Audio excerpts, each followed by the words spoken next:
Hello mga Bessie!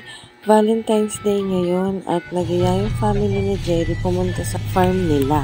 Medyo kinakabahan nga ako kasi baka pagtanimin na ako ng mga mais. Pero hindi naman pala, magpipiknik lang pala kami for Valentine's Day. Nakakatawa din na nagbunga na yung mga mais na tanim nila, tulad ng mga after mong pautangin ay hindi ka nakilala.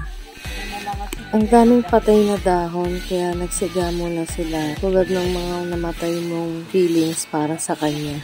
At dahil wala naman daw kaming ginagawa, natusan kaming magsiga muna sa may bandang likuran. Nalaman ko rin na kay Jerry pala to. Tapos tinatanong ko siya kung gaano kalaki. Ayaw pa sabihin. Tanong ko daw sa mama niya. E di nagmukha akong gold digger. Baliw din eh. Gusto ko lang namang malaman kung gaano kalaki para alam ko kung ilang kaaway ang pwede kong itago dito. Cherries. Sabi naman Valentine's, so dinadala po ako sa ligdo. Ayan, binitawan tuloy yung kamay ko. Ang lawak dito, natakot nga ako. Baka maligaw ako, putik yan. At ayan, after maglakad ng napakalayo, nahanap na yung spot kung saan kami magsisiga. And kaya daw nagsisiga para sa mga anay. Yan, sa puno na yan. Kung nakikita niyo, ang daming anay. Diyan, kaya daw nagsisiga. Siyempre, for the pakit lang ako dyan. Sa lahat magtatrabaho. Ako ay tayo lang at tamang bedyo-bedyo lang. Pero salta-salta tayo dito. Paus din pala ako yan kasi galing akong duty. Walang tulo. Bukod din pala sa pagsiga, nautusan din kami maghanap at kumuha ng mga saging. So, after mag-ikot-ikot, ayan, nahanap na namin ang target namin.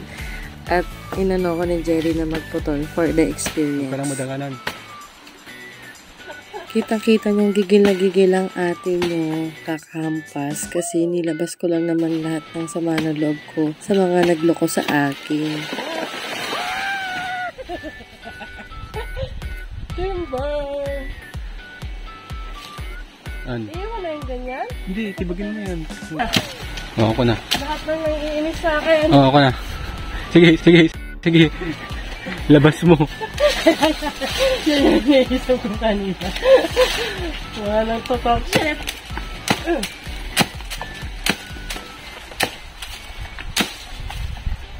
Para ko nagpunta ng Rage, studio.